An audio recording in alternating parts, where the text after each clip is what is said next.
অধ্যায় 15 নম্বর শ্লোক। এর আগের দিন আমরা 14 নম্বর শ্লোক আস্বাদন করেছিলাম।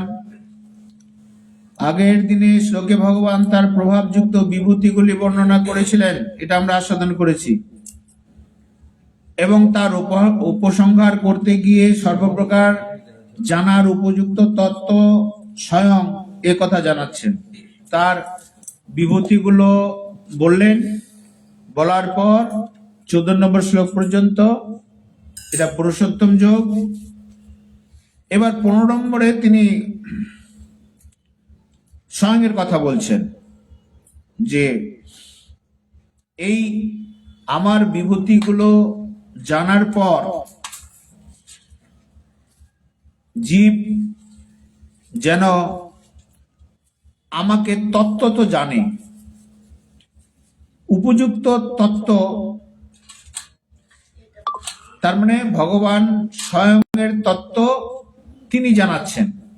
কি জানাচ্ছেন? এবার তুমি তো অর্জুন আমার বিভূতি শুনলে, কারণ বিভূতি যোগ আমি এর আগেও শুনিয়েছি, কোথাও কোথাও বিভিন্ন স্কন্ধে বিভূতি যোগের কথা বলা হয়েছে।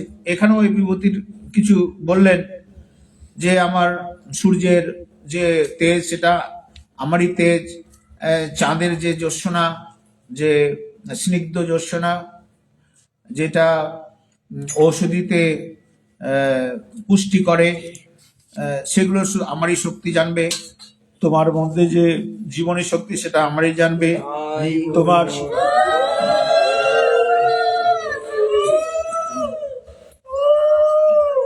তোমার জঠরে তুমি যেটা খাদ্য খাও সেটা পরিপাক করার যে শক্তি সেটা আমি জগাই, ইত্যাদি ইত্যাদি তার বিভূতির কথা তিনি বললেন। এবার তার স্বয়ংয়ের কথা বলছেন, শুনুন। বলছেন,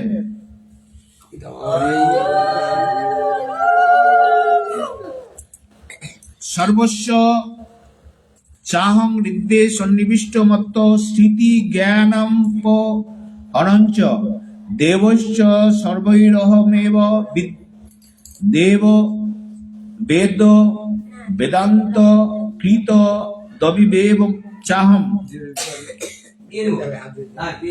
বললেন, অর্জুন শুনো, আমি সকল প্রাণীর হৃদয়ে অধিষ্ঠিত। একটা একটা করে কথা ধ্যান দিবেন। আমি সকল প্রাণীর হৃদয়ে অধিষ্ঠিত, আমা থেকেই আমি তার হৃদয়ে রয়েছি। আমা থেকেই কি হয়? সকলের স্মৃতি জ্ঞান অপহন হয়ে থাকে। জ্ঞান হয়, স্মৃতি হয়, অপহন সংশয় আদি যা আছে সব নাশ হয়। কি থেকে? আমা থেকেই এই সংশয় নাশ হবে। বেশ।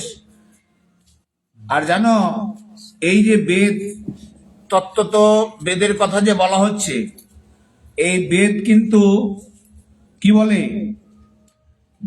বেদসমূহের জ্ঞাতব্য বিষয় হচ্ছে আমি। বেদ শাস্ত্রের মধ্যে যত পুরাণ আছে, যত উপনিষদ আছে, সবকিছুর কিন্তু ইন্ডিকেশন কি? আমার দিকেই। মানে বেদ সমূহের জ্ঞাতব্য বিষয় কিন্তু আমি। এতভাবে করে আমাকে, আমার বিষয়ে আমার দিকে যেন সবারই বুদ্ধি নিবিষ্ট হয়, সেই জন্য সমস্ত গ্রন্থের মধ্যে দিক নির্দেশ করে দেওয়া হয়েছে। মহাপ্রভু এই প্রসঙ্গে বললেন যে বেদশাস্ত্র কহে সম্বন্ধ অভিধীয় প্রয়োজন কৃষ্ণ কৃষ্ণ ভক্তি প্রেম ক্ষীর মহাধব। তার মানে বেদ সমূহের যে জ্ঞাতব্য বিষয় তাও কিন্তু আমি। তার মানে বেদ শাস্ত্র যেটা বলছে যে ভগবানের সঙ্গে কেবলমাত্র আমার সম্বন্ধ আছে, জ্ঞাতব্য বিষয় কেবলমাত্র ভগবানই, এবং সম্বন্ধ অভিধেয় এবং যে প্রয়োজন যে প্রেম, এই তিনটেই তো আমাদের জানার বিষয়। আমার সম্বন্ধ কার? ভগবানের সঙ্গে। অভিধেয় কিরকম সাধন ভক্তি করতে হবে, আর প্রয়োজন হচ্ছে কি? প্রেম ভক্তি। তাহলে আমার বিষয় সমস্ত বেদের মধ্যে বলা হচ্ছে। আর বেদের তত্ত্ব নির্ণয়কারী, বেদার্থের জ্ঞাতাও আমি, মানে বেদের তত্ত্ব নির্ণয় করা এবং বেদের যে অর্থ তার জ্ঞাতাও কিন্তু আমি বেদের তত্ত্ব যদি ব্রহ্মাকে না দিতাম, তার হৃদয়ে যদি সেটা সেই বোঝার শক্তি যদি না জোগাতাম, তাহলে বেদ কিন্তু ব্রহ্মা বুঝতে পারতো না। তার মানে আমার কৃপাই সে জেনেছে। এইভাবে এই হচ্ছে 15 নম্বর শ্লোকের অর্থ। এইবার আমরা প্রত্যেকটা শব্দের মধ্যে এখানে একটু ধ্যান দিব। সর্বং চাহং হৃদয়ে সন্নিবিষ্ট, আমি সকল প্রাণীর হৃদয়ে অধিষ্ঠিত আছি। এখানে বললেন যে আমি প্রত্যেকের হৃদয়ে আছি। আমরা বলি না যে প্রত্যেক মানুষের, শুধু মানুষ নয়, প্রত্যেক জীবের মধ্যেই ভগবান রয়েছে, প্রত্যেক জীবের মধ্যেই। কারণ জীব সম্পর্কে যে জ্ঞানটা, যে চেতন তত্ত্বটা, এটা আধ্যাত্ম তত্ত্ব বলা হয়। এই আধ্যাত্ম তত্ত্ব মানে হচ্ছে স্বয়ং ভগবানই, তিনি জীবের মধ্যে রয়েছেন। তো কোথায় থাকেন? বুঝে এই হৃদয়ে তিনি থাকেন। হ্যাঁ, আগের শ্লোকে নিজের বিভূতি বর্ণনা করে ভগবান এবার তার রহস্য প্রকট করে বলছেন, আমার এত তো বিভূতি শুনলে অর্জুন, আমি স্বয়ং সকল প্রাণীর হৃদয়ে বিরাজ করি। এটার ব্যাখ্যা, সর্বস্ব চাহং হৃদয়ে সন্নিবিষ্ট, আমি সকল প্রাণীর হৃদয়ে অবস্থান করছি। এইটা ব্যাখ্যা করছেন যে আমি সকল প্রাণীর হৃদয়ে বিরাজ করি। যদিও দেহ, ইন্দ্রিয়, মন, বুদ্ধি ইত্যাদি সকল স্থানেই ভগবান বিদ্যমান, তাহলেও হৃদয়ে তিনি বিশেষভাবে বিরাজমান। হৃদয়ে তিনি বিশেষভাবে বিরাজমান। যদিও ভগবান সব জায়গায় আছেন, প্রত্যেকটা অনুপরমাণুতে যদি উনি থাকেন তাহলে সব জায়গায় আছেন, কিন্তু হৃদয়ে তার বিশেষ স্থান। শরীরের প্রধান অঙ্গ হলো হৃদয়। হৃদয়ে সকল প্রকার ভাব উৎপন্ন হয়। মনের যে ভাব, সেটা হৃদয় থেকে উৎপন্ন হয়। সমস্ত কর্মেরই ভাবই হচ্ছে প্রধান। ভাব শুদ্ধ হলে সকল ক্রিয়া পদার্থ শুদ্ধ হয়ে যায়। ভাব মানে কি? আমরা বলি না মনোভাব, মানে ভাবটা যদি আমার ভালো হয়, তার মানে মনোভাবটা যদি ভালো হয়, তাহলে আমার সমস্ত কর্ম কিন্তু শুদ্ধ হয়। শুদ্ধ কর্মতে সে করবে। হ্যাঁ, শুদ্ধ ভাব যদি শুদ্ধ হলো, মনোভাব যদি শুদ্ধ হলো, তাহলে সেটাকে বলবো কি, কর্মটাও শুদ্ধ হবে। আমি যা কর্ম করব সেটা শুদ্ধ মনোভাবেই সমস্ত কর্ম আমরা করব। এই তাহলে সুতরাং ভাবেরই গুরুত্ব বস্তু, ব্যক্তি, কর্ম ইত্যাদির স্বয়ং, বস্তু, ব্যক্তি, কর্ম ইত্যাদির নয়। এই ভাব হৃদয়ে উৎপন্ন হওয়া হৃদয়ের অত্যন্ত গুরুত্ব, হৃদয়ের সপ্তগুণের কার্য। তাই ভগবান হৃদয় বিশেষভাবে অবস্থান করেন। এই হৃদয়ে সপ্তগুণের কার্য হয়। হৃদয়, এখানে সব ভালো ভাব হৃদয় থেকে উৎপন্ন হয়, সপ্তগুণের কার্য হয়। এইভাবে যেখানে সপ্তগুণে রয়েছে, যেখানে সাত্ত্বিক মনোভাব রয়েছে, যেখানে মনোভাব ভালো রয়েছে, তাহলে ভগবান কোথায়? হৃদয়ে রয়েছে। এই জন্য বলছেন বৈষ্ণবের হৃদয়ে সতত গোবিন্দ বিশ্রাম। যদি মনোভাবটা ঠিক থাকে, তাহলে হৃদয়ে কোথায় থাকেন? হৃদয়ে থাকেন ভগবান, বিশ্রাম করেন হৃদয়ের মধ্যে। ভাব যদি ভালো না থাকে, অন্য ভাব যদি থাকে, তাহলে আর ভগবান থাকলো না, অন্য ভাবই বিরাজমান করলো। আর যদি মনোভাব ভালো থাকে, তার হৃদয়ের মধ্যে ভগবান থাকে। আমি সমস্ত মানুষের হৃদয়ে অবস্থান করি, তিনি বলছেন। কোন সাধকের আমার থেকে দূরে বা বিচ্ছেদ অনুভব করলেও আমার প্রাপ্তিতে নিরাশ হওয়া উচিত নয়। ভগবান বলছেন যে কোনো সাধকেরই এটা নিরাশ হওয়ার কোনো কারণ নেই যে আমরা ভগবানকে পাবো কি পাবো না। কারণ তিনি কিন্তু একমাত্র ভগবানই আমাদের নিত্য প্রাপ্ত বস্তু। নিত্য সিদ্ধ কৃষ্ণ প্রেম সাধ্য কভু নয়, শ্রবণাদি শুদ্ধ চিত্তে করয়ে উদয়। আমাদের চিত্তের মধ্যে সবসময় ভগবান বিরাজ করেন। এটা নিত্য সিদ্ধ কৃষ্ণ প্রেম সাধ্য কভু নয়। এটা সাধ্য বস্তু আমাদের হতে পারে না, কারণ হৃদয়ে অলরেডি তিনি আছেন, এক্সিস্ট করছেন, কিন্তু আমরা এটা অনুভব করি না। কেন অনুভব করি না? নিত্য সিদ্ধ কৃষ্ণ প্রেম সাধ্য কভু নয়, শ্রবণাদি শুদ্ধ চিত্তে করয়ে উদয়। তাহলে শ্রবণ করলে, সাধু সঙ্গ করলে আমার হৃদয়ের মধ্যে যে প্রেম আছে ভগবানের প্রতি, এই প্রেমটা সততই প্রস্ফুটিত হবে যদি আপনি সাধু সঙ্গ করেন। সাধু সঙ্গ করলে তখন হৃদয়ের মধ্যে যে ভাবটা, ঈশ্বরের যে ভাবটা আপনার জাগবে, তার মানে আস্তে আস্তে ভক্তিটা আপনার জাগবে। ভক্তি জাগলে কি হবে? প্রেম হবে, ঠাকুরের প্রতি প্রেম হবে। এটা কোথায় পাবেন? এই সাধু সঙ্গে পাবেন। নিত্য সিদ্ধ কৃষ্ণ প্রেম সাধ্য কভু নয়, শ্রবণাদি শুদ্ধ চিত্তে, শ্রবণ কীর্তন সাধু সঙ্গ করলেই শুদ্ধ চিত্তে করয়ে উদয়। এখানে উদয়ের কথা বললেন। উদয়ের কথা বললেন কেন? না, সূর্য কখনো কিন্তু অস্ত যায় না। সূর্য কেবলমাত্র পৃথিবীর ছায়া দ্বারা ঢেকে থাকে। তো যেখানে যে অংশে পৃথিবীর ছায়াটা ওখানে পড়ে, মানে ছায়া দেয়া বাধাপ্রাপ্ত হয়, সেখানে রাত্রি। হ্যাঁ, মানে উল্টো দিকে, এটা গোল আছে, তো এদিকে সূর্য আছে, তো সূর্যের ছায়াটা যেখানে পড়ছে সেই দিকটা দিন। আস্তে আস্তে সূর্যটা যখন ঘুরছে, তো যখন ঘুরছে, যে এটা ঘুরে যখন এটা আবার উল্টো দিকে যখন চলে যাবে, তখন ওটা রাত্রি, আবার এটা ঠিক এরকম চক্রাকারে ঘুরতে আছে। ফলে সূর্য যে নতুন করে উঠছে পূর্ব আকাশে তা কিন্তু নয়, সূর্য অলরেডি আছেই। কিন্তু ওটা আমরা বলি যে সকালবেলা সূর্য উদয় হচ্ছে, কিন্তু সূর্য অলরেডি আছে। ঠিক তেমনি এই উদয় কথাটা বললেন কেন? যেহেতু এই সূর্য নতুন করে সৃষ্টি হচ্ছে না পূর্ব আকাশে, ওটা অলরেডি আছেই, সেই জন্য বলা হচ্ছে উদয়। ঠিক তেমনি হৃদয়ে আমাদের প্রেম আছেই, এটা নতুন করে সৃষ্টি হবে না। নিত্য সিদ্ধ কৃষ্ণ প্রেম সাধ্য, এটা সাধ্য বস্তু আমাদের না, আমাদের অলরেডি আছে। যদি না থাকতো তাহলে আমাদের সাধ্য বস্তু আমরা ওটা খুঁজে বেড়াতাম, ওটা খোঁজার কোনো প্রয়োজনই নেই, আমাদের হৃদয়ে আছে ওটা। কিন্তু প্রশ্ন হচ্ছে কি, ওটা ঢেকে আছে কিসের দ্বারা?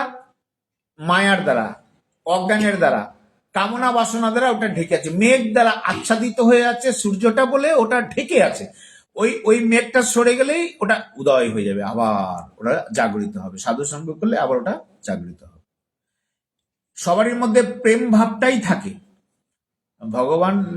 ভগবানের অংশ যখন আমরা, মমি বংশের জীবলোকে জীবভূত সনাতন, আমরা যখন ভগবানের অংশ, তো ভগবান আনন্দময়, তো আমরা তো দুঃখী কখনো হতে পারি না, আমরাও আনন্দিত, আনন্দময়ী, আমরা আনন্দী হতে পারবো। কিন্তু কথা হচ্ছে কি, এই প্রাকৃত জগতের সঙ্গে, প্রাকৃত জগতের যে গুণ, সত্য, রজ এবং তম, এই তিনটি গুণ ওই প্রেমের সাথে মিশে গিয়ে কি হয়ে গেছে? কামে কনভার্ট হয়ে গেছে। ফলে প্রকৃত প্রেমের সন্ধান আমরা পাই না। সংসারী মানুষদের মধ্যে এই তিন রকম প্রেমটা হচ্ছে খাঁটি সোনা। তো খাঁটি সোনার মধ্যে এই তিন রকম খাদ মিশে যাচ্ছে। তো খাঁটি সোনার মধ্যে খাদ মিশালে তবে না রকমারি গয়না তৈরি হয়। যদি খাদ না মিশানো যায় কিন্তু গয়না তৈরি হবে না। ফলে প্রেমের সঙ্গে যতক্ষণ পর্যন্ত এই খাদ, সত্যতম, রজ তিনটা না মিশছে, ততক্ষণ পর্যন্ত বিভিন্ন আকারের গয়না স্বরূপ এই সংসার, বিচিত্রময় সংসারও তৈরি হবে না। এই জন্য সংসার তৈরি করার জন্যই এই কামেরও দরকার, কামের প্রয়োজন। কামনা বাসনা না থাকলে সংসারও তৈরি হয় না। কিন্তু এটা ভগবানের খেলা। এই কামনা বাসনার মধ্যে থেকেই, তার থেকে মুক্তি পাওয়া, তার থেকে অন্বেষণ করে ভগবানকে খুঁজে নেওয়াই হচ্ছে মানব জন্মের সার্থকতা। হ্যাঁ, যে এখানে আমরা যে কামনা বাসনার মধ্যে রয়েছি, এখান থেকে আমরা বের করা, মানে আমাদেরকে, মানে জাস্ট ওই চোখে পট্টি বেঁধে দিয়েছে, ওই যে তোমার কাছেই আমি আছি, এই কানামাছি ভঁ, করে তুমি আমাকে খুঁজে নাও। হ্যাঁ, এইভাবে করে। তো এখানে খুঁজে নেওয়ার যাদের পিপাসা আছে, যাদের লোভ আছে, যারা একবার মনে করেছে যে না ঠিকই তো, ঈশ্বরের সঙ্গেই আমাদের প্রকৃত সম্বন্ধ, সংসারের সঙ্গে সম্বন্ধ নাই, যার জন্য গীতায় বারবার প্রতিটা অধ্যায়, প্রতিটা লাইনে লাইনে এই কথা বারবার বলছে যে সংসারের সঙ্গে আমাদের সম্বন্ধ নাই, সংসারের সঙ্গে সম্বন্ধ নাই, সংসার অনিত্য, ক্ষণভঙ্গুর, এটা একটা রঙ্গমঞ্চ, বারবার বলা হচ্ছে। এবং এই জ্ঞানটা দেওয়ার জন্যই যত রকম কথা এখানে বলা হচ্ছে, বারবার এ নিয়ে বেনিয়ে বহু রকম উদাহরণ দিয়ে এই কথাটা শুধু মাইন্ড সেট করার জন্য, যাতে করে ও বুঝতে পারে যে সংসার যেটা তুমি এত হাই হাই করছো সংসারের জন্য, সংসারটা কিন্তু অনিত্য সংসার। এটা কোনোদিনই এটা এটা ওদিকে এটা কোনোদিনই তোমার ছিল না, থাকবেও না। অতএব এর মোহের মধ্যে তুমি পড়ো না। আমি তোমার কাছেই আছি এবং তোমার হৃদয়ে বসবাস করছি, তুমি এটা অনুভব করো, তাই বলছেন। সুতরাং পাপী পুণ্যাত্মা, মূর্খ পণ্ডিত, নির্ধন ধনী, রোগী রোগীহীন প্রভৃতি যে কোনো জাতি, শুনুন, যে কোনো জাতি, বর্ণ, সম্প্রদায়, আশ্রম, দেশ, কাল, পরিস্থিতি ইত্যাদি যাই হোক না কেন, ভগবত প্রাপ্তিত্ব সকলের পূর্ণ অধিকার আছে। সবাই ভগবানকে পেতে পারে। সে নিচ হতে পারে, সে ধনী হতে পারে, সে ছোট জাত হতে পারে, বড় জাত হতে পারে, যে কোনো দেশে থাকতে পারে, সবারই অধিকার কিন্তু পূর্ণরূপে অধিকার আছে সে ভগবানকে পাওয়া। প্রয়োজন শুধু কি? শুধু ভগবত প্রাপ্তি লাভের জন্য চাই তীব্র আকাঙ্ক্ষা, আগ্রহ, ব্যাকুলতা। তুমি ছাড়া ঠাকুর আমার আর কেউ নেই। এই এই আকাঙ্ক্ষা, এই আগ্রহ, এই ব্যাকুলতা বাড়ানোর জন্যই ভগবান এই গীতার উপদেশ অর্জুনকে দিচ্ছেন, যাতে করে আমাদের ব্যাকুলতা কোথায় আছে, আকাঙ্ক্ষা কোথায়, সংসারে। আমাদের আগ্রহ কোথায়, সংসারে। আমাদের ব্যাকুলতা, এটা পাওয়া ওটা পাওয়ার মধ্যে তৃষ্ণা ভাব কোথায়, সংসারে। বলছে ওইখান থেকে তুমি হটে যাও, ওই মুখটা সংসারের দিকে, ওইখান থেকে তুমি সরে আমার দিকে হও, কারণ আমি তো সব। তুমি যেটার জন্য এত ভাবনা করছো, এরা কিন্তু কেউ তোমার সাথে যাবে না। এটা আমরা জানার পরেও, দেখার পরেও, ডেড বডি যখন যায় দেখার পরেও আমাদের মাইন্ড কিন্তু সেট হয় না। ওই দেখার পরে মনে হয় তো ঠিকই তো, এটা এটা ওরকম মরকট বৈরাগ্য বলা হয়। কখনো কখনো বৈরাগ্য একটা ভাবটা আসে, তারপরে যে ঘরে ঢুকলাম ব্যাস আপন মূর্তি আবার ধারণ করে নিলাম, ওটার বেশিক্ষণ আমাদের থাকে না। তো বলছেন যে এই আকাঙ্ক্ষা, আগ্রহ, ব্যাকুলতা যদি আমাদের যেমন সংসারের প্রতি রয়েছে, ওই আকাঙ্ক্ষা যদি আমাদের ঈশ্বরের প্রতি থাকে, তাহলে কিন্তু ঈশ্বর নিত্য প্রাপ্ত।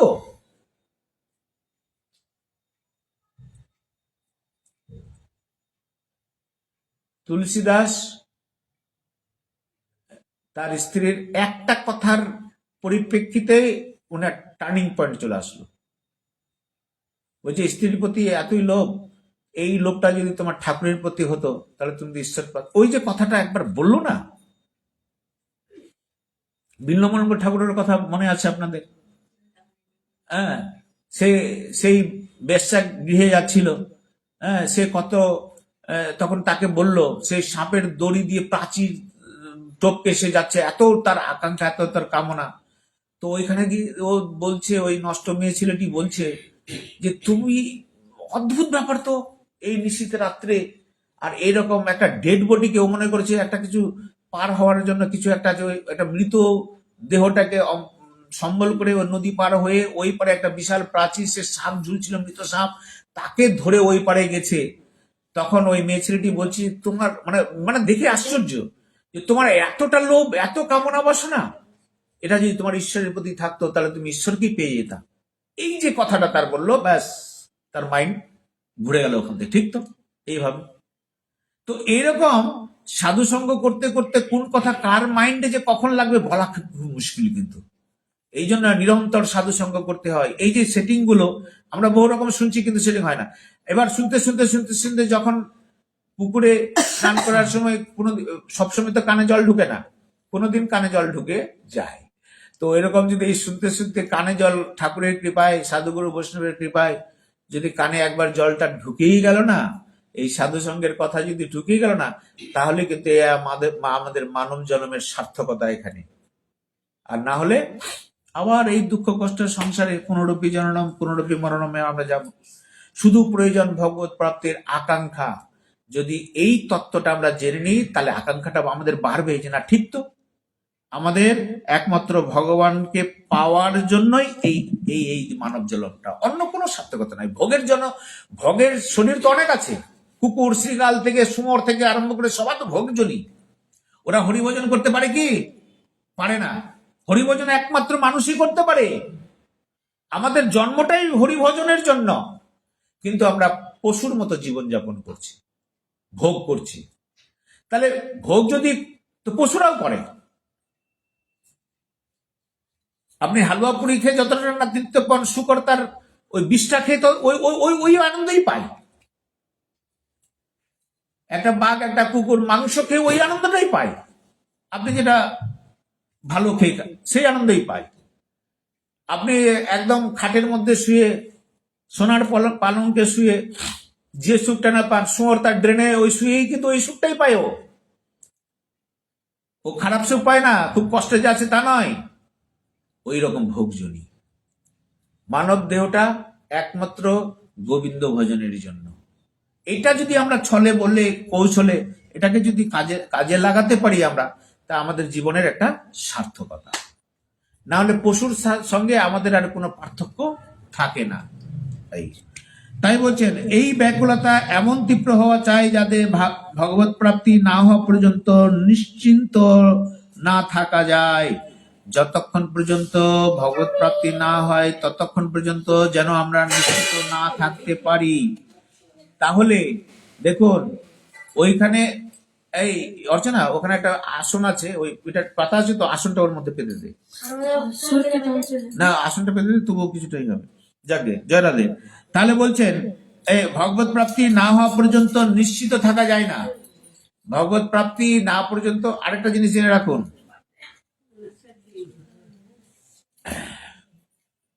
এই যে পুনরূপী জননম পুনরূপী মরণম করা হচ্ছে, আবার জন্ম আবার মৃত্যু আবার জন্ম আবার নতুন দেহ, কোন দেহ তার ঠিক নাই, মানুষ হতে পারে অন্য দেহ হতে পারে।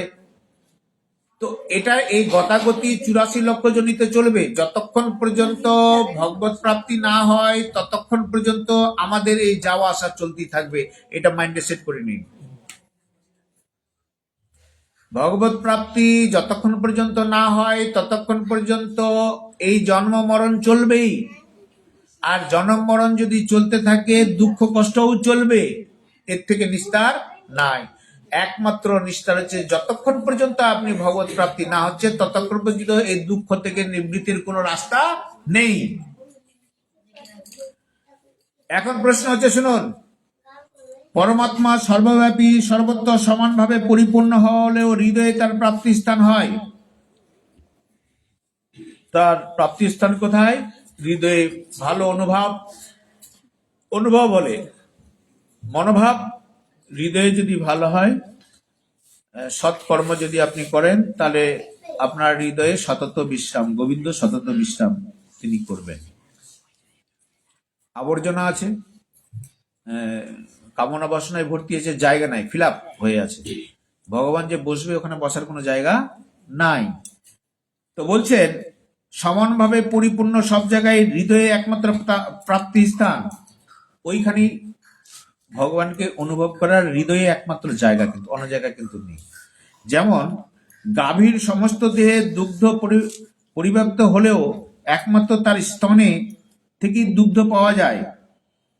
গাভীর দুগ্ধ যখন আমরা দহন করি তখন কিন্তু অন্যান্য জায়গায় থেকে কিন্তু দুগ্ধ আমরা পাই না, রক্তই পাবো, কিন্তু একমাত্র স্তনেই কিন্তু সে দুগ্ধ পাওয়া যায়। পৃথিবীতে সব জায়গায় জল থাকলেও কূপের মধ্যেই কিন্তু একমাত্র জলটা খাওয়ার জল। সমুদ্রে কত জল, এটা খেতে পারি কি আমরা? আবার আমাদেরকে কূপ থেকে কিন্তু জল নিতে হয় যাতে করে আমরা সেটা খাওয়ার জল পাই। তেমনি সূর্য, চন্দ্র, অগ্নি, পৃথিবী যত রকম সর্বত্র পরিব্যাপ্ত হলেও, ভগবান সব জায়গায় থাকলেও পরমাত্মা হৃদয়ে উপলব্ধি করা যায়। পরমাত্মাকে অনুভব করা যায় কোথায়? এই হৃদয়ের মাঝেই। সাক্ষাৎভাবে অনুভব করা যায়। ঠাকুর পরমাত্মার নিরন্তর হৃদয়ে অবস্থান হওয়ার মানুষ মাত্র কাছে নিত্যপ্রাপ্ত, এটারই ব্যাখ্যা চলছে। সর্বস্ব চাহং হৃদি সন্নিবিষ্ট, মানুষের সকল প্রাণীর হৃদয়ে আমি থাকি, এই কথাটারই। পরমাত্মা নিরন্তর হৃদয়ে অবস্থিত হওয়ায় মানুষ মাত্রের কাছেই তিনি নিত্যপ্রাপ্ত। তিনি যখন হৃদয়ে নিত্যপ্রাপ্ত হন, হৃদয়ে যখন অবস্থান করেন, তাহলে ভগবান নিত্যপ্রাপ্ত, আমরা তাকে পাবো। কিন্তু জড়ত্বের সঙ্গে সম্পর্ক মেনে নেওয়ার জন্য পৃথিবীর সঙ্গে, শরীরের সঙ্গে সম্পর্ক, শরীর সম্পর্কিত যা আছে, ছেলে মেয়ে, ধন সম্পদ, পাড়া প্রতিবেশী, মা বাবা, স্বামী স্ত্রী, যাদের সঙ্গে সম্পর্কিত, এটা হচ্ছে জড়ত্বের সঙ্গে সম্পর্কিত।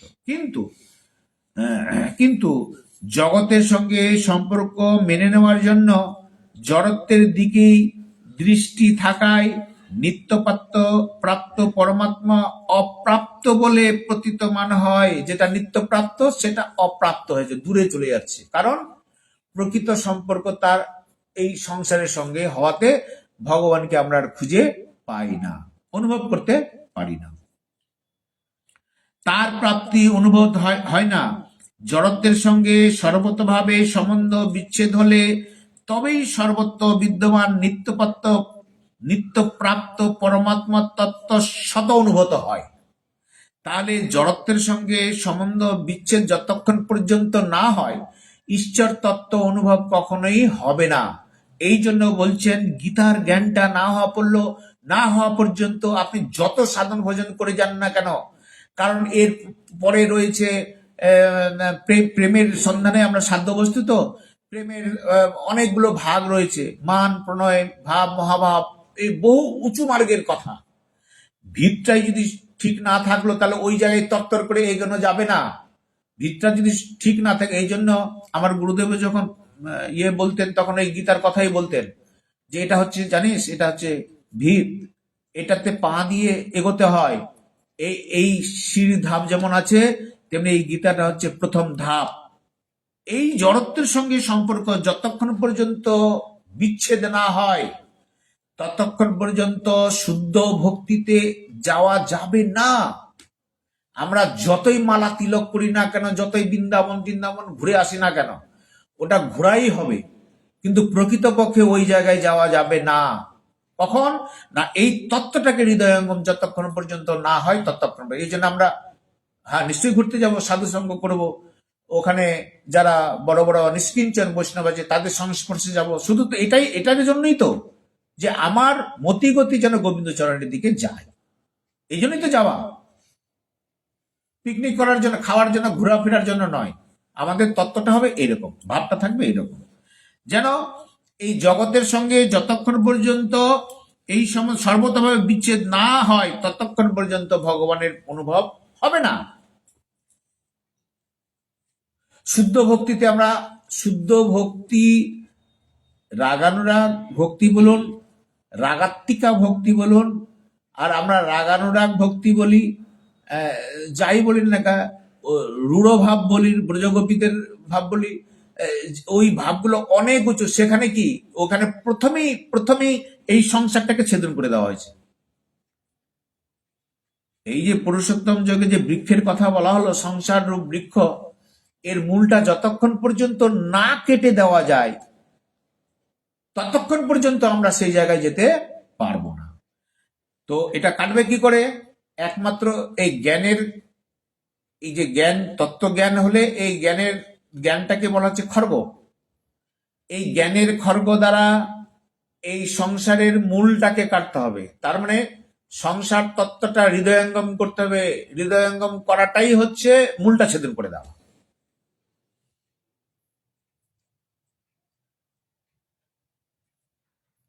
একজন কোন বৈষ্ণব প্রশ্ন করেছিলেন যে ভগবান আবার সংসারটাকে কেটে দিতে বলছে কেন? মানে উনি হয়তো ভাবলেন যে করার তো আদে বোধহয় কেটে দিতে বলছে সংসারটা হচ্ছে আবার কেটে দেওয়ার অর্থ সেটা নয়। কেটে দেওয়ার অর্থ হচ্ছে তার প্রতি আসক্তিটা না রাখা, এটা হচ্ছে কেটে দেওয়া।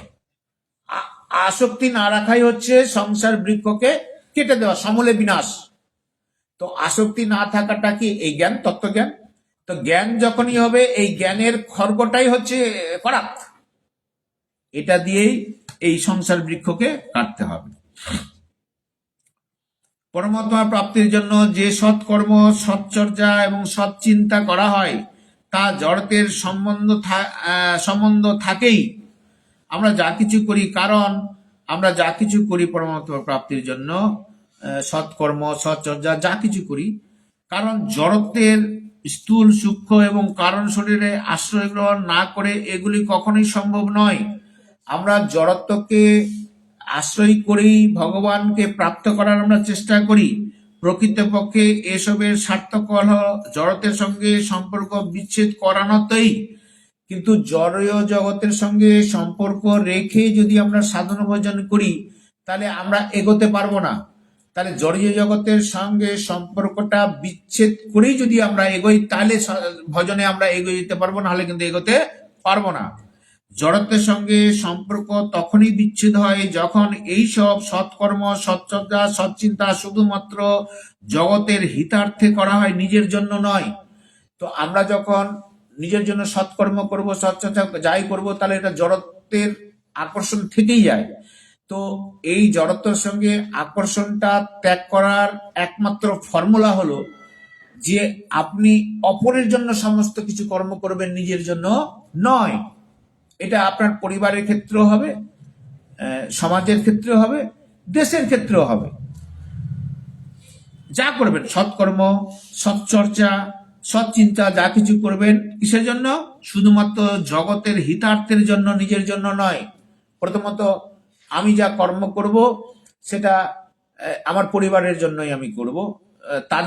তাদের কাছে কোনো প্রতিদানে আমার চাওয়া পাওয়া থাকবে না। যে আমি আমার ছেলেকে পিতা জ্ঞানে আমি তাকে যা কিছু করার করব। কিন্তু এটা আশা রাখবো না যে এই ছেলে বড় হয়ে আমাকে খাওয়াবে, এই ছেলে বড় হয়ে আমাকে ইনকাম করে টাকা দিবে, এই আশায় আমি ওকে টাকা ইনভেস্ট করছি, ভবিষ্যতে আমাকে খাওয়াবে, এই আশা আকাঙ্ক্ষা রাখতে হবে না। আপনি পুত্র জ্ঞানে তাকে শুধু সেবা করবেন। এটা যেমন পিতার কাছে কর্তব্য, ঠিক তেমনি পুত্রের কাছে ওই একই কর্তব্য। আমি কেবল পিতার সেবা করে যাব। হ্যাঁ, ফলে প্রত্যেকটা ফ্যামিলি মেম্বার তার নিজের স্বার্থটা না রেখে প্রত্যেকের জন্য কাজ করা, তাহলে সংসারের মধ্যেও শান্তি থাকবে। থাকবে কিনা বলেন? সংসারের মধ্যে শান্তি থাকবে। যদি হিতার্থে না করেন, কামনা বাসনা নিয়ে যদি করেন, তাহলে অশান্তি হবে।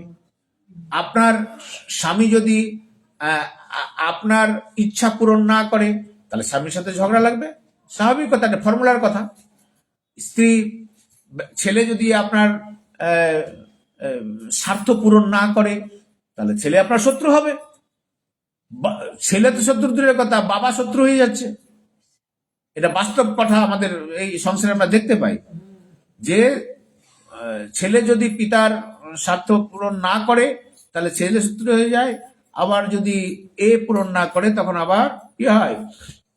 বাবা শত্রু হয়ে যায়। এইরকম। তাহলে সবারই হিতার্থে কর্ম করলে কি হবে? সংসারের প্রতি যে আমার আসক্তি, সেটা কমবে। এছাড়া অন্য কোনো রাস্তা নাই। কোনো সৎচর্চা দিয়ে কোন রকম কর্ম করে আপনি এটা কাজ করতে পারবেন না। এর কৌশলই হচ্ছে অন্যের জন্য তুমি করো। এই গীতার জ্ঞান থেকে এটা ওই স্বামী বিবেকানন্দ বলেছিলেন, জীবে প্রেম করে যেই জন সেই জন সেবিছে ঈশ্বর। তাহলে সমস্ত জীবের জন্য হিতার্থে তুমি কাজ করো, তাহলে কি হবে? ঈশ্বরের অনুভবটা তুমি পাবে, নিষ্কামতা তোমার আসবে। এই অর্থটাকে সংকীর্ণ অর্থে অনেকে নিয়ে নিচ্ছে। কিরকম? যেহেতু তারা ভগবানকে ভালোবাসে, কি মানুষের খালি সেবা করলেই হবে, ভগবান বললাই যাক, হয় না। প্রেম ভালোবাসার উৎস হচ্ছে রাধা মাধব। তাকে বাদ দিয়ে আপনি যেখানেই যাবেন সেখানে কিন্তু ওই প্রেমটা কখনো টিকবে না আপনার, ওটা কামে কনভার্ট হয়ে যাবে। কিন্তু রাধা মাধবকে সামনে রেখে যদি সব মানুষকে ভালোবাসুন, আপনি যদি রাধা মাধবকে ভালোবাসেন, জগন্নাথকে যদি ভালোবাসেন, তো সমস্ত জগৎকেও আপনি ভালোবাসবেন। এই ভালোবাসাটা স্বতঃস্ফূর্ত ভাবে আপনার বের হবে, কারণ আপনি জগন্নাথকে ভালোবাসেন। ফলে কি হয়, ঠাকুরকে ভালোবাসলেই অটোমেটিক সমস্ত জীবের প্রতি ভালোবাসা আসবে। এই অর্থে এই কথাটা বলা হয়েছে। তার মানে জগন্নাথ বাদ আর জগৎকে আমি ভালোবাসবো, ওই ভালোবাসা বেশি দিন টিকবে না।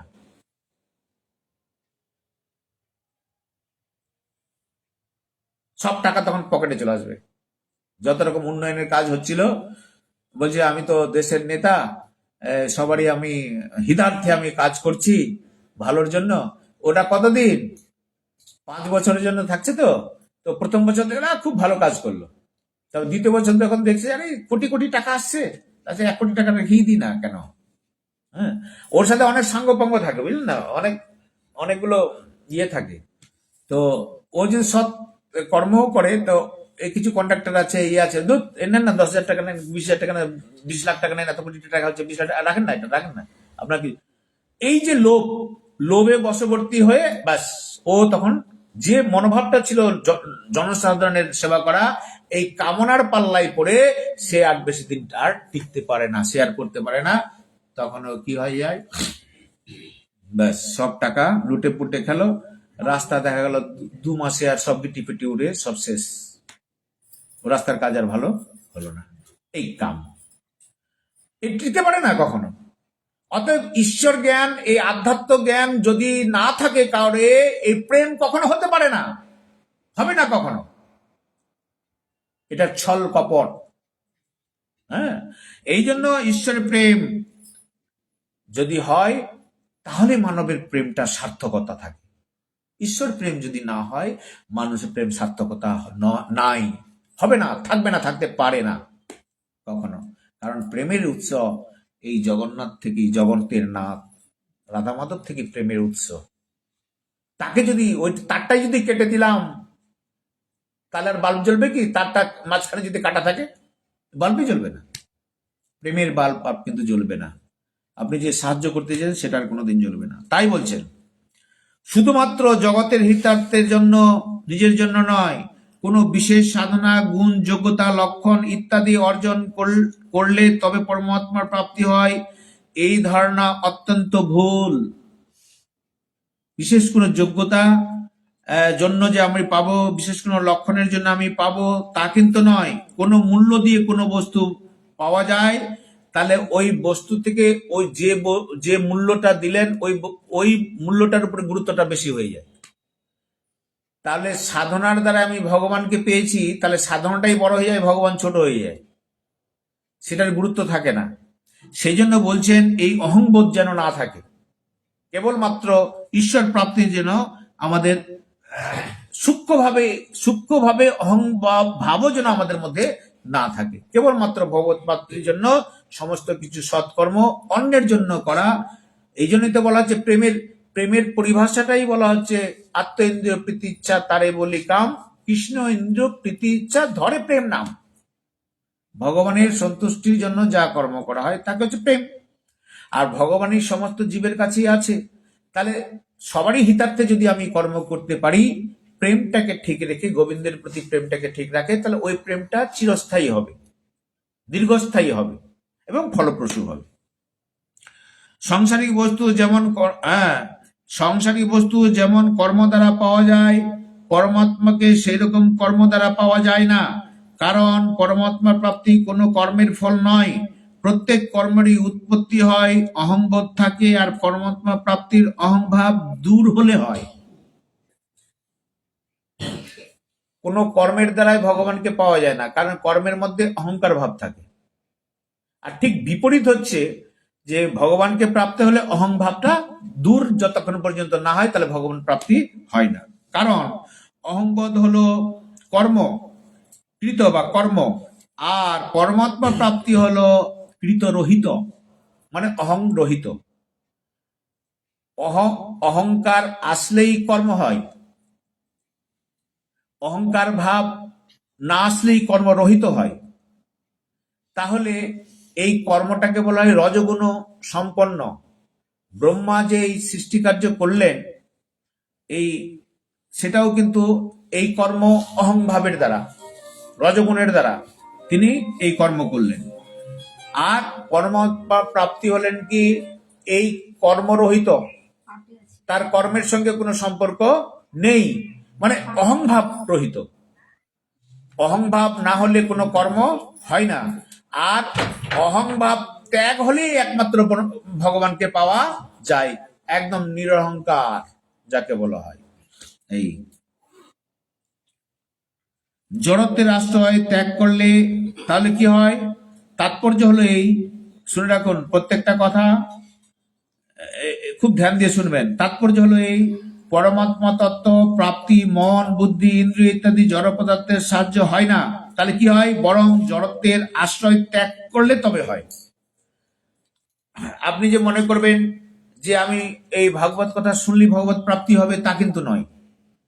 হ্যাঁ শুনবেন, কিন্তু কখন হবে না, যখন এই জড়ত্ব থেকে শুনবেন, জড়ত্ব থেকে সম্পর্কটা যখন ত্যাগ করে দেবেন তখনই কিন্তু হবে, তার আগে হবে না। আপনি যতই ভজন সাধন করুন, এই জন্য বলছেন যদি হরিনাম সংকীর্তন বহু জন্ম যদি করে তবুও কিন্তু তার এই হরিকে পাওয়া যায় না, কারণ তার জড়ত্বের ভাব যতক্ষণ পর্যন্ত না কাটে ততক্ষণ পর্যন্ত গোবিন্দকে পাওয়া যাবে না, পরিষ্কার। সেই জন্য বললেন যে জড়ত্বের আশ্রয় ত্যাগ করলে তবে এটা হয়, যতক্ষণ মন বুদ্ধি ইন্দ্রিয় দেশ কাল বস্তু ইত্যাদি আশ্রয় নেওয়া হয় ততক্ষণ একাত্মভাবে পরমাত্মার আশ্রয় গ্রহণ করা সম্ভব নয়। আমি যদি দেশ কাল শরীর এগুলোকে আশ্রয় গ্রহণ করি তাহলে ততক্ষণ পর্যন্ত ভগবানকে পাওয়া যাবে না। এদের আশ্রয় ত্যাগ করে একমাত্র ভগবানের আশ্রয় যতক্ষণ পর্যন্ত না নিচ্ছি তখন পর্যন্ত ভগবানকে পাওয়া যায় না। এই কথাটা জড়ত্বের জ্ঞান দিয়ে ভগবান এই তার শরণাগতির কথাই গীতার মধ্যে সম্পূর্ণ বললেন, সমস্ত অধ্যায়। হ্যাঁ, সর্বধর্মান, গীতার মূল কথাটা বলে দিল, সর্বধর্ম পরিত্যাজ্য মমেকম শরণম ব্রজ অহং তাং সর্ব পাপেভ্যো মোক্ষে আসিমাস। তুমি সমস্ত কিছু ত্যাগ করে দাও। এত ধর্মের মারপ্যাচ, এত মত, এত পথ, কত মত কত পথ দেখেন, ভগবানকে ভজনের কত মত আছে দেখুন তো, কেউ নিরাকার কেউ সাকার, কত রকম গ্রন্থ আছে দেখুন তো। ওই তুমি সব ত্যাগ করে দাও, তুমি একমাত্র আমারই ভজ, আমার শরণাগতি নাও, তোমাকে অত অত মাথা ঘামাতে হবে না। কে বলছেন এটা? ভগবান নিজে বলছেন। তো স্বয়ং ভগবানের কথা যদি আমরা বিশ্বাস না করি তো কার কথা বিশ্বাস করব? লালটু পোদ্দার? এই পাড়ার খুব লেকচার মারে কেউ, ওই পাড়ার লেকচার মারে কেউ, এরকম ওর কথা শুনবো না ভগবানের কথা শুনবো? বলেন। তাহলে ভগবান মুখশ্রিত বাণী, এটাকে যদি আমরা গ্রহণ করি, করে নিয়ে আমার যত দুঃখ কষ্ট আসুক না কেন, এটাকে যদি আমি সম্বল আশ্রয় করে নিই তাহলে উদ্ধার, নাহলে ভগবানের প্রতি কোনো বিশ্বাস আমাদের নেই। নিজে বলছেন তো তিনি, তাই এটা বিশ্বাস করতে হবে। মহাপ্রভু নিজে এসে এই বাণীগুলো তিনি প্রচার করলেন, নামের মাধ্যমে প্রচার করলেন। তো মহাপ্রভু তিনি তো যখন ওই অধ্যয়ন করতেন টোলে, তিনি তো স্বয়ং ভগবান লীলা করছেন, তো তিনি অল্প বয়সে যে তত্ত্ব জ্ঞানগুলো তিনি আহরণ করলেন, হ্যাঁ, তো তাতে সবাই বিস্মিত হয়েছিলেন, নিমাই পণ্ডিত বলে আখ্যা হয়েছে চারিদিকে। তো সেই বিদগ্ধ পণ্ডিত স্বয়ং ভগবান পণ্ডিত সেজে এখানে আসলেন আমাদের এই নবদ্বীপ ধামে। তো এসে তিনি যে সাধন ভজনের কথা, তার কথা যদি আমরা বিশ্বাস না করি, তার ফিলোজফিটা যদি আমরা গ্রহণ না করতে পারি, তাহলে আমাদের তো দুর্ভাগ্যই বলতে হবে এটা। হ্যাঁ, সেই জন্য তো বলছেন এবার একমাত্র পরমাত্মায় আশ্রয়ে বিশ্বাস জন্মালে তাহলেই পরমাত্মার প্রাপ্তি হতে পারে। যদি না হয় তাহলে বহু বিলম্ব হয়ে যাবে, জন্মে জন্মে নিত্য, নিত্য মুক্ত নিত্যবদ্ধ কৃষ্ণ হইতে নিত্য বহির্মুখ, নিত্য সংসারী ভুঞ্জে নরকাদি দুঃখ। নিত্যবদ্ধ নিত্য মুক্ত, আমরা নিত্যবদ্ধ হয়ে আছি। হ্যাঁ, নিত্যবদ্ধ নিত্য মুক্ত, আর একটা হচ্ছে নিত্য মুক্ত, দুই প্রকার জীব। তো আমরা নিত্যবদ্ধ, মানে মায়ার দ্বারা, এই অজ্ঞানা মোহর দ্বারা আমরা নিত্যবদ্ধ হয়ে আছি। ফলে আমরা এখান থেকে বেরোতে পারছি না। এই মায়াটা কি করে, এই দুঃখ কষ্ট থেকে আমরা নিবৃত্তি হতে পারবো? একমাত্র এই শাস্ত্র, এই হরিকথা, এই সাধু সঙ্গে তার রাস্তা পাবেন, অন্য কোথাও রাস্তা আপনি খুঁজে পাবেন না। এই জন্যই বলা হয় নিরন্তর সাধু সঙ্গ করুন। সাধু সঙ্গ যদি না পান, তাহলে নিজে অন্তর্পক্ষে গ্রন্থটা আস্বাদন, এটাও সাধু সঙ্গ, নিজে আস্বাদন করবেন। যদি পড়তে না পারেন, যারা পড়তে পারে তাদের কাছে একটু বসবেন, ভাই একটু গীতাটা পড়াতো বা মহাভারতটা পড়াতো, এটা ভাগবতটা পড়াতো, তাও করতে পারেন। এই জন্য সাধুসঙ্গ যখন সুযোগ আমরা পাই, এটা সদ্ব্যবহার করবেন। শুনলেই চলে আসবেন, এটা শুনুন। বহু তো শুনছি আমরা, 1 ঘন্টা কি 1.5 ঘন্টা আমরা বসে একটু সৎ কথা হরিকথা আমরা শুনতে পারি? নিশ্চয়ই পারি। সংসার তো সবাইকে টানবেই, এটা ওটা বাধা দিবে, সংসারের কাজই হচ্ছে ওটা।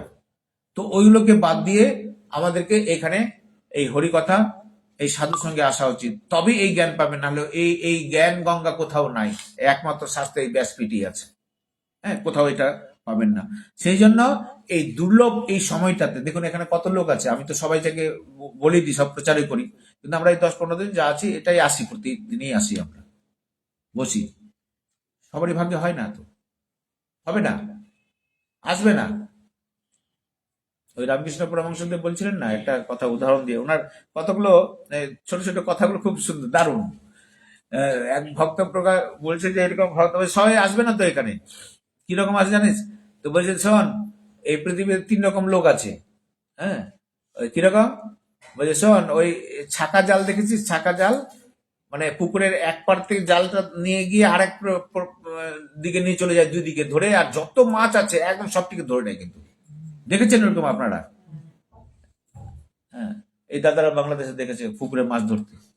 হ্যাঁ, বড় বড় পুকুর ছিল, একদিক থেকে যাচ্ছে আরেক দিকে, কিন্তু একদম সব একদম কুইন্টাল কুইন্টাল মাছ ধরে নিয়ে সব বাজারে নিয়ে যায়। এখন ওই ওই ওই নেটটাকে যখন নিয়ে যায়, তো ওখানে যত কাছাকাছি যায় তখন করে মাছগুলো খুব কিলবিল কিলবিল কিলবিল করে। তো দেখবেন ওখানে মাছগুলো লাফাচ্ছে।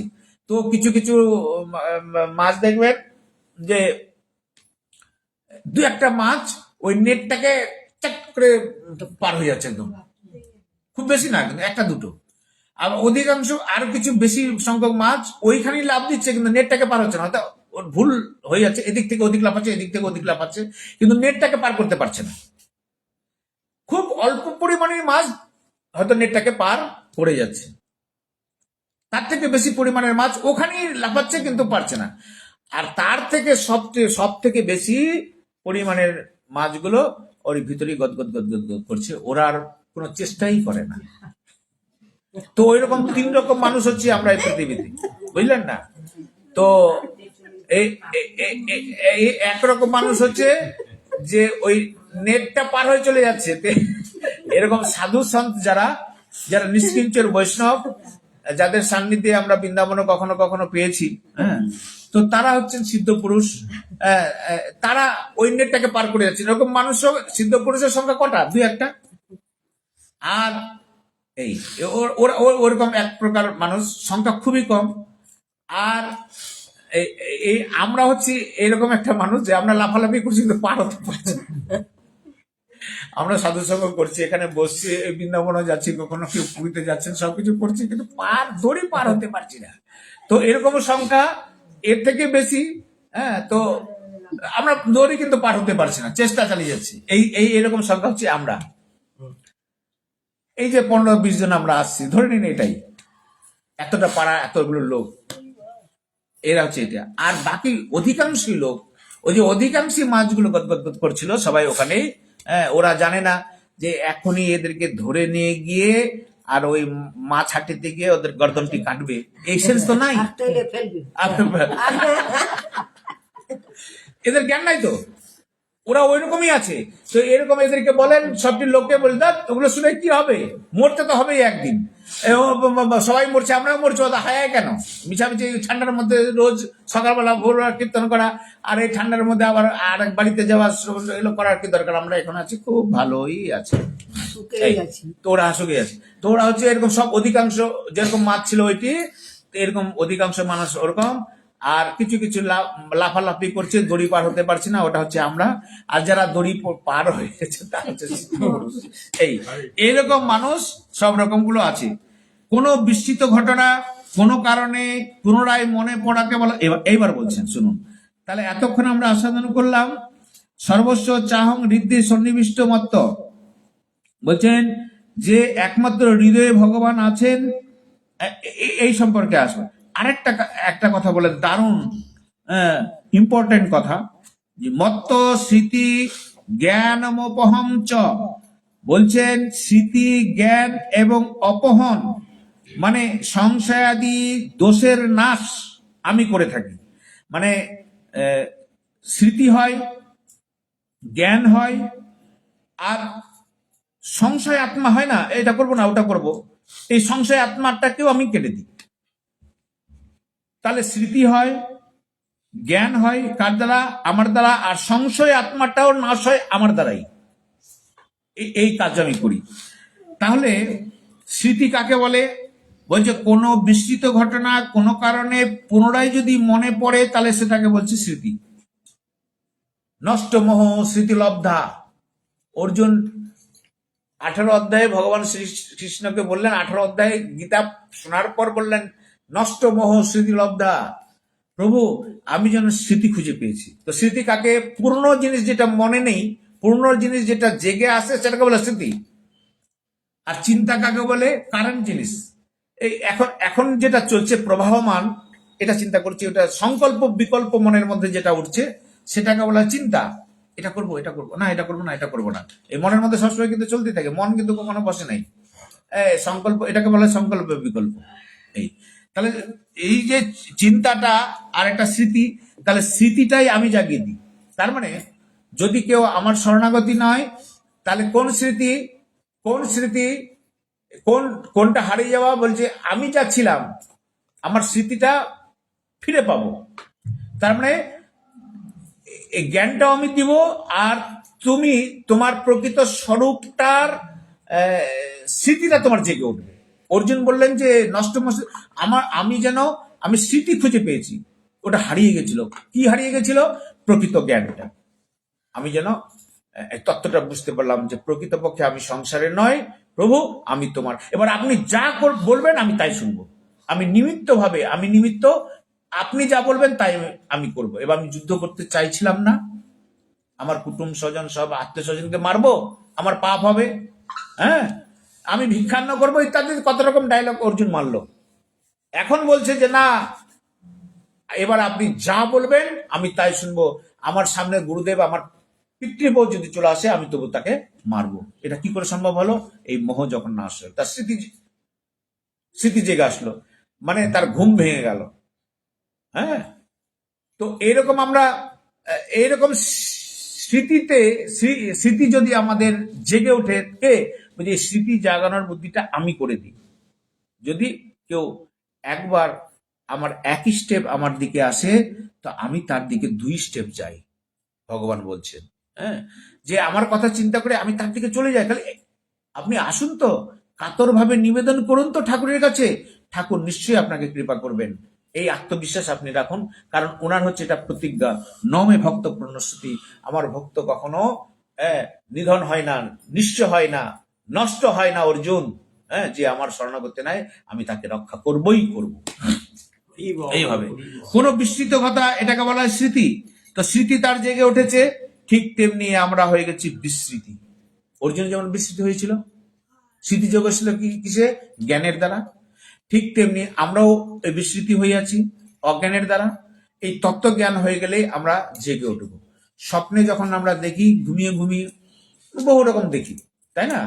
তো ঘুম ভেঙে গেলে আমরা দেখি এগুলো সব মিথ্যা। তো ঘুমিয়ে যখন ছিলাম, তখন কি আমরা মনে করি যে আমরা এখন ঘুমিয়ে ঘুমিয়ে আছি? আমি তো দেখছি না, জেগে জেগেই দেখছি। তো ঠিক তেমনি এখনো যেটা জেগে জেগে আমরা দেখছি, প্রকৃতপক্ষে জেগে না, আমরা ঘুমিয়ে আছি। এই জ্ঞান হলেই তখন আমরা জেগে উঠবো। ঘুমটা যখন কেউ ধাক্কা মারলে উঠে উঠে তখন ঘুম ভাঙে, ঠিক তেমনি এই উঠে উঠে মানে এই সাধু সঙ্গ দ্বারা যখন জ্ঞানটা হবে তখন আপনি জেগে উঠবেন। সত্যি তো আমি প্রকৃতপক্ষে সংসারের নই, সংসার আমার নয়, আমি একমাত্র গোবিন্দ, গোবিন্দ আমার। এই জ্ঞানটা তার স্মৃতিতে জেগে আসবে, তখন ওই স্মৃতি তার পাবে। তার স্মৃতি জ্ঞান অপহরণ সংশয় আদি দোষের নাশ আমি করে দিই, আমি সমস্ত এই দোষ নাশ করে দিই। জ্ঞান, ব্রহ্মার তো কোনো জ্ঞান ছিল না, ওর কাছে কোনো বেদ ছিল কি? উনি চতুশ্লোকী ভাগবত তিনি শুধু বলে দিলেন, বেদের তত্ত্ব কথাগুলো শুধু বললেন। আর শুধু বললে হবে না, তাকে জ্ঞান এবং স্মৃতি জাগরিত করে দিলেন, মানে তার মধ্যে সঞ্চার করলেন, না হলে ব্রহ্মার ক্ষমতাই ছিল না। তার অনুভব হলো সেটা ভগবানের কৃপাতে, তাই না? রায় রামানন্দ কে দিয়ে যখন মহাপ্রভু বলাচ্ছেন, মহাপ্রভু তো সবই জানেন, রায় রামানন্দের মুখ দিয়ে উনি শুনতে চাইছেন কৃষ্ণ তত্ত্ব তুমি বলো, রাধা তত্ত্ব তুমি বলো, প্রেম তত্ত্ব তুমি, রসতত্ত্ব কি জিনিস তুমি বলো রায় রামানন্দ। রায় রামানন্দ ভাবছে যে এই ভক্তকে তো আমি চিনে নিয়েছি, হ্যাঁ, একই জিনিস। প্রথমে খুব ভয় পাচ্ছিলাম যে আমি যে গোপন ভজন করছি, এই ভজনের কথা আমি চট করে কি করে বলবো, এ কোন সন্ন্যাসী আছে না আছে, এ যদি কোন রকম বিরূপ মন্তব্য করে দেয় তাহলে আমি ভজনে বড় আঘাত পাবো। কারণ ভজনশীল ব্যক্তির ভজনের বিপরীত যদি কেউ কথা বলে না, ও মৃত্যু তুল্য হয়, তার কাছে জ্বালা হয় শরীরে। আপনি ভজন সাধন করেছেন, কোন সংসারে কোনো মানুষ যদি বলে দেয় এগুলো বিনা কাজে এগুলো করতে যাস না, আপনার মনের মধ্যে কিন্তু খুব আঘাত পাবেন, আপনি দুঃখ পাবেন। কিন্তু আপনি একটা সৎ পথে চলছেন, আচ্ছা উল্টো কথা আপনাকে বলে দিল। তো ওই জন্য বলছেন ভজনের কথা কাউকে বলতে হয় না, গোপনে থাকবেন, এড়িয়ে যাবেন। যারা ওইরকম তাদেরকে এড়িয়ে যাবেন, তাদের সংস্পর্শে কিন্তু কখনো আসবেন না, না হলে কিন্তু কি হবে, আপনি আবার ওই ওই রঙে রঙিত হয়ে যাবেন, রঞ্জিত হয়ে যাবেন ওই রঙে। মানে আমাদের মনটা কিরকম জানেন? মনটা হচ্ছে ধোপা বাড়ির কাপড়ের মতো। এই মনটা ধোপা বাড়ির কাপড়ের মতো, একে যে রঙে রঙাবেন সেই রঙে রঙবে, বুঝলা কাকুলি? একে যেমন ভাবে রঙাবেন তেমন ভাবে রঙবে। ফলে মনটা খুব কঠিন, এই বড় বিচিত্র জিনিস। ফলে খুব সতর্ক ভাবে এই ভজন সাধন। তাহলে ওই অর্জুনকে যখন বললেন এই এই মনের কথা যখন বললেন, তো বলছেন যে মন তো আমার চঞ্চল প্রভু, এটাকে বলছে হ্যাঁ, তাহলে এই বৈরাগ্য আর অভ্যাস এই দ্বারা তুমি মনটাকে কন্ট্রোল করো। বৈরাগ্য মানে কি? সংসারের প্রতি বৈরাগ্য। আর কি? অভ্যাস। সংসারের প্রতি বৈরাগ্য একদিনে হবে না, এটা নিরন্তর চিন্তন মনন স্মরণ করবেন, তবে হবে, নাহলে হবে না। শুনলেন, এটা চিন্তন করবেন, মনন করবেন, কর্মক্ষেত্রে প্রয়োগ করবেন। আপনি আপনার পোতাটাকে যখন খাইয়ে দিচ্ছেন, ওই খাওয়ার সময় একবার স্মরণ করবেন এই পোতাটা আমার নয়, মরে যাওয়ার সময় এই পোতাটা কিন্তু আমার যাবে না, একবার মনে করবেন। তো তো কোনো সময় কি আমরা মনে করি এরকম কথা? মনে করি? এই শোনার সময় শুনে নিলাম আর আঁচল ঝেড়ে উঠে গেলাম, বাড়িতে গিয়ে আবার নিজের রূপ নিয়ে নিলাম। হ্যাঁ, জয় রাধে। তো এরকম ভাবে আমরা করলাম গিয়ে, তো ওটাকে মনে করি এটা আমরা এই জ্ঞানটা যদি কর্মক্ষেত্রে না নিয়ে যেতে পারি তাহলে জ্ঞানের সার্থকতা থাকে না। জ্ঞানটা তো কর্মক্ষেত্রে প্রবাহিত করতে হবে, তো নিয়ে যেতে হবে, তো তবে না এটা আসবে, নাহলে কিন্তু এটা কখনোই আসতে পারে না। তাই বলছেন ভগবান, এই স্মৃতি বলো আর এই জ্ঞান বলো আর যত সংশয়াদি, তোমার কোনো ক্ষমতা নেই, আমি এটা দিই। কখন দিই? যখন তুমি আমার একটু শরণাগতি হবে, তোমার একটু ভাব ভক্তি হবে। হ্যাঁ, তাই বলছেন যে আমি তাকে সেরকম বুদ্ধি দিই, যে ওইরকম বুদ্ধি যোগ প্রদান করি। হ্যাঁ, যে আমার দিকে আসে তাকে সেরকম বুদ্ধি যোগ আমি তাকে দিই, যাতে করে সে আমার দিকে আরো আসে। আপনি যদি ঠাকুরের কাছে নাই চান, আপনার বুদ্ধিটা মনোভাবটা যদি ওই দিকে নাই থাকে, তাহলে ঠাকুর আপনাকে দেবে কেন? দেবে না কখনো। যদি থাকে তা ঠাকুর নিশ্চয়ই আপনাকে ওই বুদ্ধি ওই জ্ঞান আপনাকে দেবে, যাতে করে আপনি তার দিকে আসেন। পরমাত্মার অংশ হয়েও জীব ভ্রমবশত পরমাত্মা থেকে বিমুখ হয়ে যায়, জগতের সঙ্গে নিজ সম্বন্ধ মেনে মেনে থাকে। এই ভুল দূর হলে আমি ভগবানের জগতের নই এরূপ স্পষ্ট অনুভব হলো স্মৃতি। তাহলে স্মৃতি কথাটার মানে কি হলো? আমি ভগবানের জগতের নই এইরূপ স্পষ্ট অনুভব হওয়া হচ্ছে স্মৃতি, জ্ঞান। প্রকৃতপক্ষ আমি ভগবানের নেই। আর তাছাড়া যুক্তি দিয়ে আপনি বুঝেন না, বুঝে নিন, এটা তো অন্ধবিশ্বাস নয়, এটা তো জাদু মন্ত্রের কোনো কথা নয়। সংসারটা যদি আপনার থাকতো, ছেলেটা যদি আপনার হতো, মরার পর তো ছেলেটা আপনার সাথে যেত কিনা? আর যত রকম সোনা গয়না টয়না করে রেখেছেন, তো বৌমা তো নিত না মরার সময়, ওটা তো নিয়ে যেতেন আপনি। বৌমা দিবে আপনাকে ওই সদলাপুরে যখন নিয়ে যাবে? দুটা বৌমা তিনটা বৌমা থাকলে তো ওরা তো মারামারি কারাকারি করে নেবে, কে কোনটা কানেরটা নেবে না গলারটা নেবে, এই আরম্ভ হয়ে যাবে তখন। আগে খুলে নেবে, আগে খুলে নেবে। তো আপনি এবার বুঝুন, জগতের সঙ্গে এই সম্পর্কে এই অনুভব হলেই, এটা অনুভব যখন হবে, শুনেন, তাহলে এই শ্রুতি জগতে এরকম স্পষ্ট অনুভব যখন হবে, আমরা দেখছি তো সম্বন্ধ যখন নাই, এটা বোঝার জন্য তো কোন রকম আরো গ্রন্থ টন্থ জানার কোনো দরকার নেই, তো আমরা প্রত্যক্ষ দেখতে পাচ্ছি তো। তো এটা যদি অনুভবে না নিয়ে আসতে পারি আমরা, তো এর মতো মন্দ বুদ্ধি আর নাই।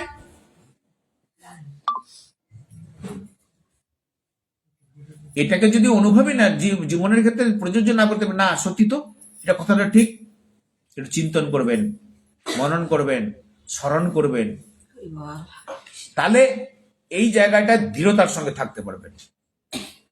হ্যাঁ, আমাদের বিবেক দিয়েছে, আমাদের বুদ্ধি দিয়েছে, আর ভগবান গুরু রূপে তিনি আসেনও।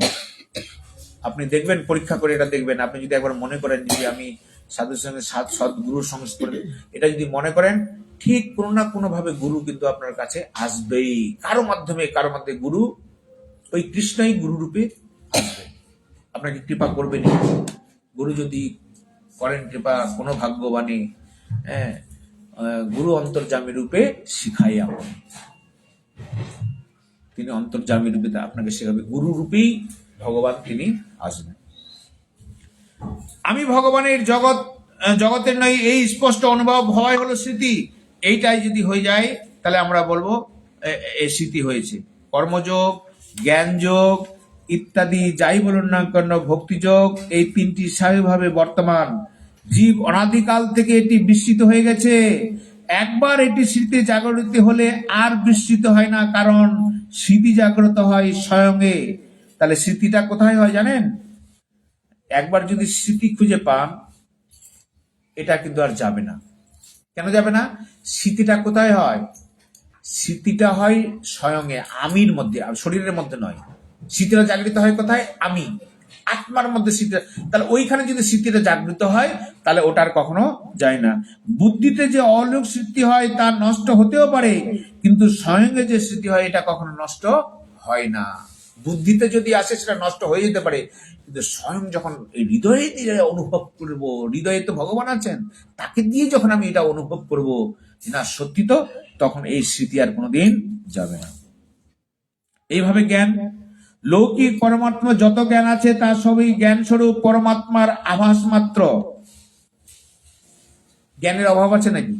আমরা ছোটবেলা থেকে যত রকম বই পড়েছি, বা আমাদের ছেলেমেয়েরা যত রকম বই পড়ছে, কত রকম ওখানে আমাদেরকে প্রশ্ন ভাগ করে দেয়, কোনটা জ্ঞানমূলক প্রশ্ন বলুন। কত রকম প্রশ্ন হচ্ছে তার ঠিক নেই, জানার অভাব নাই। আর যা কিছু জানা যায় সেটা হচ্ছে জ্ঞান। এরকম লৌকিক প্রচুর জ্ঞান আছে, এর কোনো শেষ নাই। তো লৌকিক পরমাত্মা যত জ্ঞান আছে সবই জ্ঞান স্বরূপ পরমাত্মার আভাস মাত্র। তো যত রকম জ্ঞান আছে, এটা প্রকৃত ভগবান হচ্ছেন জ্ঞান তত্ত্ব, অদ্বৈ জ্ঞান তত্ত্ব হচ্ছে ভগবান। ওরই জ্ঞান ছিটেফোঁটা চারিদিকে আছে বলে এই সমস্ত জ্ঞানের প্রভাব রয়েছে আর কি। নাহলে ওনার রূপের ছটা কণা মাত্র কোথাও আছে বলে আমরা কিছু কিছু প্রকৃতির মধ্যে সব রূপবান রূপ প্রকৃতি দেখতে পাই, মানুষকে দেখতে পাই রূপবান রূপবতী, পশু পাখিকে ভালো পশু পাখি সবকিছু আমরা দেখতে পাই। যত রূপ লাবণ্য আমরা দেখতে পাই প্রকৃতির মধ্যে, এটা ভগবানের এই রূপ লাবণ্যের ছটা মাত্র, কণা মাত্র। এই তাহলে তাই ভগবান জ্ঞানগুলি সবই থেকে হয় বলে জানতে হবে। প্রকৃত জ্ঞান হলো তাই, অর্থাৎ স্বয়ং থেকে জানা যায়। অনন্ত পূর্ণ নিত্য হওয়ায় এই জ্ঞানের কোনো সন্দেহ ভ্রম থাকে না। এই জ্ঞান হলে, স্বয়ং যখন এটা জ্ঞান হলে, এই জ্ঞানের মধ্যে কোনো ভ্রম হয় না। কারণ নিজে আত্মা দ্বারা এই জ্ঞানটা বিজ্ঞানের সঙ্গে আপনি অনুভব করেছেন। অনুভব করাটা হচ্ছে বিজ্ঞান। এই জ্ঞানটা যদি আপনি অনুভব করেন তাহলে ওটা বিজ্ঞানে কনভার্ট হয়ে গেল, এটা আর কখনো নষ্ট হইবে না। আর কি সংশয়, ভ্রম, বিপর্যয়, বিপরীত ধারণা, তর্ক বিতর্ক ইত্যাদি দূর করাকে বলা হয় অপহন। এই যে এখানে বলা হলো যে অপহন, এটা এই আমার দ্বারাই নষ্ট হয়ে যায়।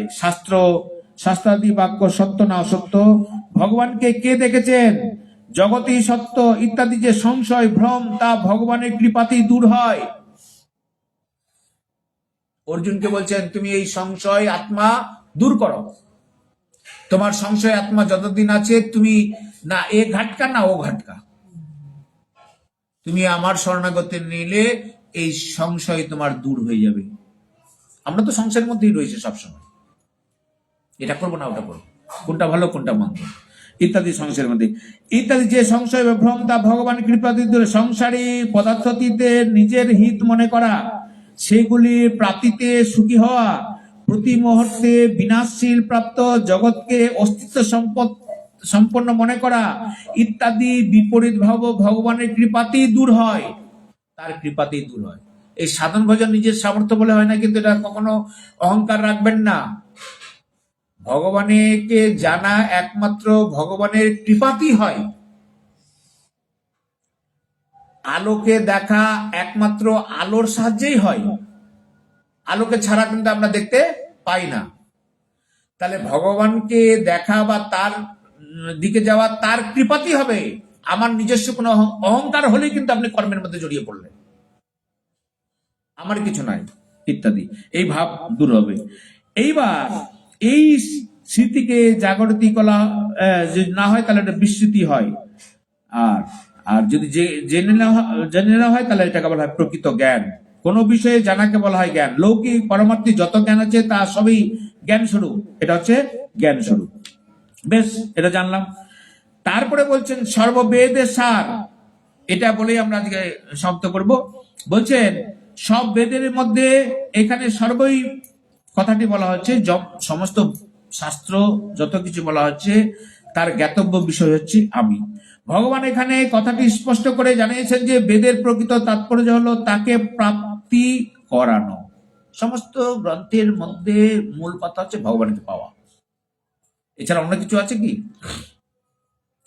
জাগতিক ভোগ প্রাপ্তি করানো নয়। শ্রুতি ইত্যাদি সকাম ভাবের অধিক বর্ণনা করার একটি কারণ হলো যে জগতে সকাম মানুষের সংখ্যা অধিক থাকে, এইভাবে শ্রুতি তাদেরকে পালন করে থাকে। কিন্তু কিছু কিছু ক্ষেত্রে তো এভাবে ধন আসবে, এভাবে জন আসবে, কিছু কিছু শাস্ত্র এরকম আছে। কিন্তু তো সবাই তো ভগবানের দিকে আসবে না, কিছু কিছু লোককে এইভাবে রাখতে হয়, না হলে জগৎ চলে না। সেই জন্য কিছু কিছু শাস্ত্র এখানে আছে।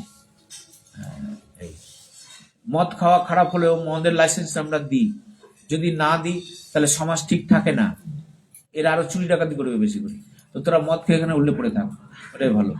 তো এরকম কিছু কিছু শাস্ত্র আছে, তোরা এই পাঠা বলি দিয়েই থাক বাবা। তবুও তো মা কালীর কাছে যাচ্ছিস, তো কোনো এরকম জন্ম জন্ম ঘুরতে ঘুরতে কোনো সাধু গুরু বৈষ্ণবের পাল্লায় যদি কোনো জন্মে পেয়ে যাস, হ্যাঁ, বা মায়েরই কৃপায় যদি তুই পেয়ে যাস কোনোদিন, তাহলে তোর জীবনটা ধন্য হয়ে যাবে। এই কিছু কিছু কামনা বাসনার জন্য কিছু কিছু এই শাস্ত্রগুলো করা হয়েছে, শুদ্ধ ভক্তির জন্য কিন্তু নয়। এই জন্য শাস্ত্র, এই যে 18টা পুরাণ আছে না, শাস্ত্রের পুরাণগুলো আবার 3 ভাগে ভাগ করা হয় জানেন। রাজসিক পুরাণ, সাত্বিক পুরাণ, আর হচ্ছে তামসিক পুরাণ। তামসিক পুরাণও আছে, হ্যাঁ। এরকম 3টা ভাগে ভাগ করা। 18টা পুরাণ, 6 3 18, 6টা 6টা করে গ্রন্থ ভাগ করা আছে। 3টা ভাগ, 3 ভাবে, 3টা গুণের জন্য 3টা পুরাণ, 3 রকম মানুষের জন্য এটা প্রযোজ্য। এইভাবে ভগবান থেকেই বেদে প্রকটিত হয়েছে, সুতরাং তিনি বেদের সর্বোত্তম সিদ্ধান্ত ঠিক মতো জানিয়ে বেদ প্রতীত করা হয়। বেদের অর্থ ভাব ইত্যাদি ভগবানই ঠিকভাবে জানেন, এবং তিনি তত্ত্ব বুঝিয়ে না দিলে বুঝতে কেউ পারেন না বেদের তত্ত্ব। এই জন্যই ব্রহ্মাকে তিনি এই জ্ঞান দিয়েছিলেন, যেটা কথা বলতে গেছিলাম তখন। রায় রামানন্দ বলছেন যে প্রভু আপনি যেভাবে বলাচ্ছেন আমি সেভাবে বলছি, আমার নিজস্ব বলার তিনি স্যান্ডার করে দিয়েছেন এবার মহাপ্রভুর কাছে। দেখছি যে মহাপ্রভু যাকে আমি যে সন্ন্যাসী ভেবেছিলাম এই সন্ন্যাসী সেই সন্ন্যাস নয়, এ তো আমাদের ভক্তিমার্গী সন্ন্যাসী। এবার মন খুলে সব কথা বলতে আরম্ভ করেছেন যে প্রভু আপনি এবার যা বলাচ্ছেন আমি তাই বলছি, হ্যাঁ, আমার নিজস্ব কোনো শক্তি নেই। এইভাবে তাহলে এই জ্ঞানের কথা এই তাকে বলছেন যে আপনি আমার মধ্যে শক্তি সঞ্চার করেছেন বলার জন্য আমি বলছি। ভগবান তার মধ্যে সেই শক্তি সঞ্চার এবং তার মুখ দিয়ে বলালেন। এই ভগবানের এটা অলৌকিক একটা লীলা। কেন কেন এটা বললেন?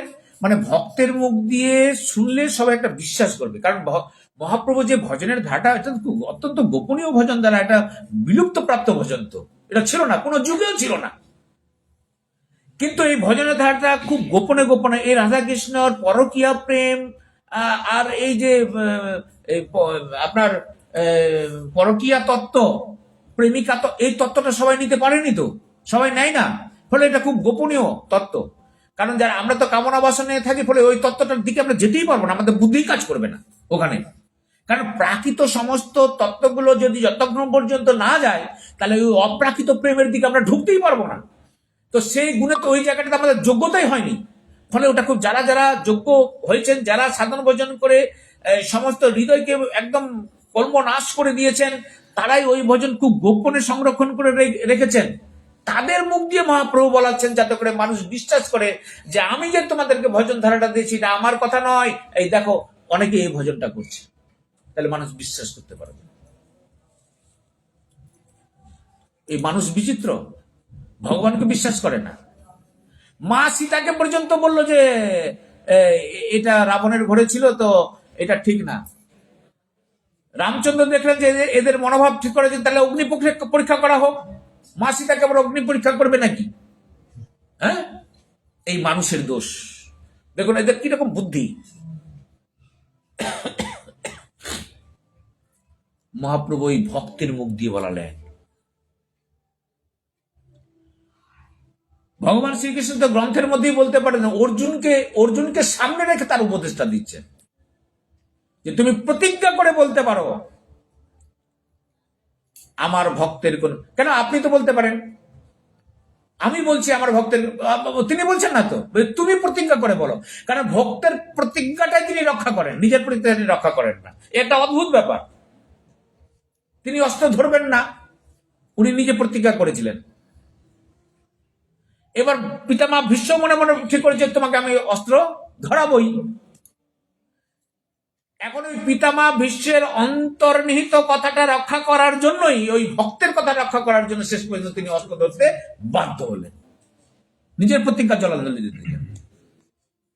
ফলে এই জন্য ভক্তকে গুরুত্ব দেন ভগবান সবসময়। এই জন্য রায়নানন্দ সংবাদ বলুন আর এই অর্জুনকে বলুন, যাই বলুন না কেন, ভগবান এদেরকে সামনে রেখে এই জ্ঞানগুলো আপামর জনসাধারণকে দিচ্ছেন যাতে করে এরা গ্রহণ করে, আর আমরা সাধন ভজনের পথে এগিয়ে যেতে পারি, হরিভজন যদি করতে পারি, আর এই মানুষ জন্মের সার্থকতা হয়। সকলের কাছে প্রণাম জানিয়ে আজকের মতো এই গীতার কথা সমাপ্ত করছি। আগামী দিনে গৌর হরি কৃপা করলে আমরা আস্বাদন করব। জয় জয় রাধে কৃষ্ণ।